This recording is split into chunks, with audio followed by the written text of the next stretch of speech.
खुलुमबाय बड'लेटेस्ट आपडेटआव बयखौबो बरायबाय। रादाबखौ फरायदों आं प्रमद खाख्लारिया। गिबि रादाबाव दङ धेमाजि जिल्लायाव दैयाव गबनानै सासे बर' सुबुंनि जिउ खहा। धेमाजि जिल्ला सिमेन्सापुरि पुलिस थानानि सिङाव थानाय नलबारि गामि सेरजों बोहैलांनाय जामजिं नाला दैसायाव गबनानै सासे बर' सुबुंनि जिउ खहा जायो। जिउ गोमानाय सुबुंखौ 2 नं लकलं गामिनि 50 बोसोर बैसोनि बिरन सरगियारि होनना मिथिनो मोन्दों।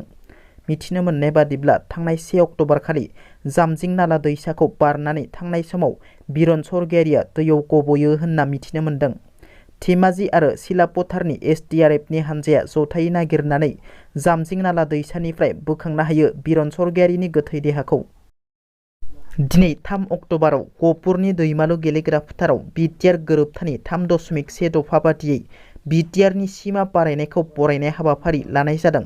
बे हाबाफारियावनो मिरु एबसुनि आफादगिरि दिपेन बर' बिथाङा बाहागो लानानै खौरांगिरिनि सिगाङाव बुङोदि आद्रा थानाय गामिफोरखौ नभेम्बर-डिसेम्बर दाननि गेजेराव थिसनबावनांगोन। गोबां गभर्नमेन्टनि माखासे दैदेनगिरिफ्रा बुंदोंमोन माब्लाबाबो थैनोबो गहपुरा बिटिआरआव हाबनाय नङा, बेखायनो बेखौ सिमां नुनानै लाब गैया। आन्दोलनकारिफोरखौ थाट्टा होदों, एबसुखौ थाट्टा होदों, बेबादि नेताफोरा दिनै बहा दङ होनना।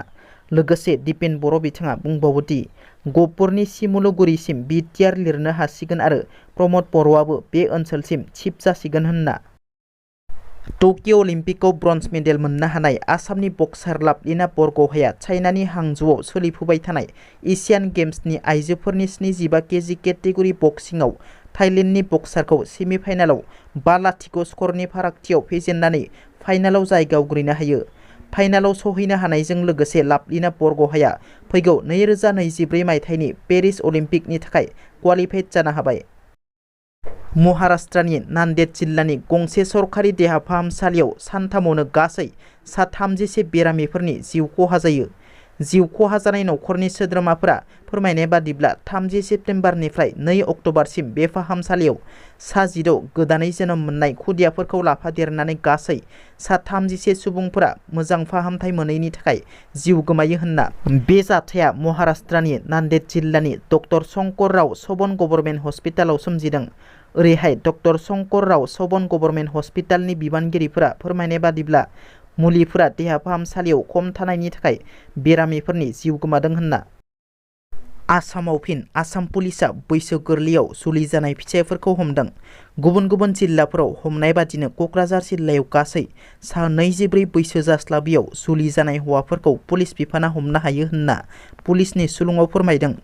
गसाइगाव महकुमानि सिङाव थानाय 8 सुबुंफोरखौ हमदों पुलिस बिफाना। सेरफांगुरि पुलिस थानानि सिङाव 2, फकिराग्रामाव 3, कसुगावआव 2, बग्रिबारियाव 2, क'क्राझाराव 4 बैसो जास्लाबैयाव हाबा लानायफोरखौ हमनो हायो होनना पुलिसनि सुलुङाव फोरमायदों।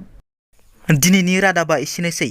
नोंथांमोना जुदि आंनि रादाबखौ खोनासंनानै मोजां मोनदोंब्ला अन्नानै लाइक, शेयार आरो साबस्क्राइब खालामनो दाबाव। गोजोन्थों।